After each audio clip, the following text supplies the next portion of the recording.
marajam bahraini huwa adbun furatu wa hadha milhun ujaj wa ja'ala bainahuma bardakha wa hijran mahjura.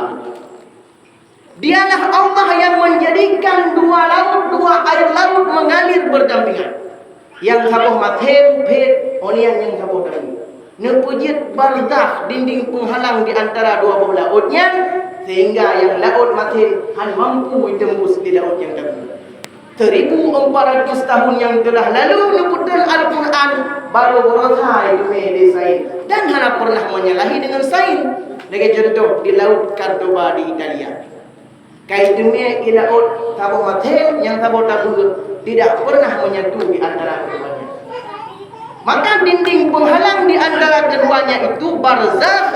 Oleh ilmu sains menemukan bahawa dengan sebutan dengan halogline. Ya, halogline. Halogline-nya asam sulfida, hidrogen sulfida. H2S, hidrogen sulfida. Berbentuk kabut seperti asam, langsung mupok dua belah lautnya, nyahinan dan langsung dinding penghalang. Hana pernah menyalahi dengan sains dan teknologi. Olehnya Al-Quran diberikan oleh Allah sebaik perdodon yang kau ikut sampai orangnya mantang terjaga keaslian. Gimana cara terjaga keaslian? Dengan banyaknya para penghafal Quran. Orang Inggeris dia hafal Quran.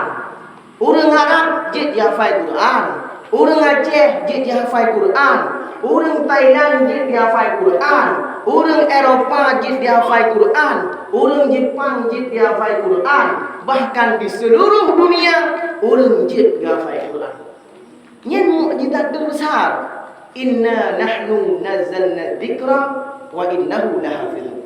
Sesungguhnya kamilah yang menurunkan Quran dan kamilah yang memeliharanya. Yang bantu oleh Allah. Dan keasliannya terjaga. Nyucin kalian perhatikan, menyakan memang hebatnya Quran, memang betul-betul dijaga oleh Allah. Ini di Pulau Jawa, Musa nanti, anak mi 7 tahun, di Pegahapang mandang dilo-dilo. Tapi Quran, hebdoh diuji apa? Bacaan ya apa? Hanya itu yang memang Allah yang berpeduh bahadiri. Sehingga terjagalah Al-Quran sepanjang masa.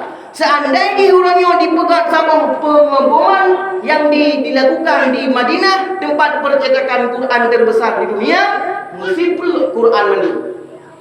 Habis Quran mandum hancur mushaf Quran bila jibu. Tetapi Allah tetap menjaga dengan cara dihafal oleh para hafid-hafidah Quran. Yang begitu hebatnya Al-Quran yang terjaga sampai asliannya sampai wajib. Olehnya Al-Quran tidak pernah akan bosan untuk selama-lamanya. Hana pernah bosan. Orangnya lagu berge bosan dia. Boh hade gado. Ini ada yang ulun punya gado. Boh hade kamu rumpau dah. Nyen hego ada budak-budak dah ini dia. Tapi Quran jilu. Hidung kuimu Fatihah si agak tu dekat ilmunya. Kalau ilmunya agak tu.